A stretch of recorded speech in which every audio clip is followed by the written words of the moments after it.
Numri i ulët i prokurorëve sipas Këshillit Prokurorial të Kosovës është bërë shkak për dështimin e shumë seancave gjyqësore. Në mbledhjen e KPK-s, të njëjtën ushtruesi i detyrës së kryeprokurorit të shtetit Besim Kelmendi ka kërkuar nga qeveria të ndajë mjete të tjera buxhetore me qëllim të plotësimit të kuadrove të nevojshme për sistemin prokurorial.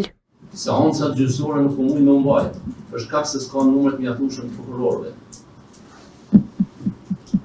Jo më lartë se këtë javë ka pas problem gjykata themelore e PE-s, sepse nuk ka pas prokuror që mund me shku në seanca.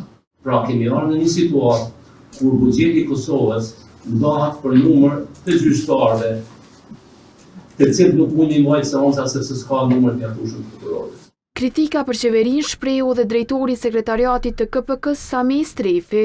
Ai tha se mos aprovimi i kërkesës për buxhet shtesë ka shkaktuar vështirësi në punën e prokurorit të shtetit. Gjatë vitit 2024 bazuar në ligjin me numër 08L-260 për buxhetin e Republikës Kosovës, për vitin 2024 Këshillit janë ndarë buxhet prej 17.265.867 euro, pse kërkesa jonë ka qenë 19.760.377 euro. Dhe kjo kërkesë nuk është aprovuar nga Ministria e Financave të Drejtësisë, atë që tha kryeprokurori i shtetit për të mbuluar disa pozita ligjore që kemi në sistemin prokuror të Kosovës. Përveç problemeve me buxheti, Strefi u shpreh se KPK-ja u përball edhe me mosdekretimin e kryeprokurorit të shtetit tash 3 vjet, pastaj me dorëheqjen e prokurorëve të komunitetit serb, dorëheqjen e anëtarëve nga radhet e odës së avokatëve të Kosovës e të lashe të tjera.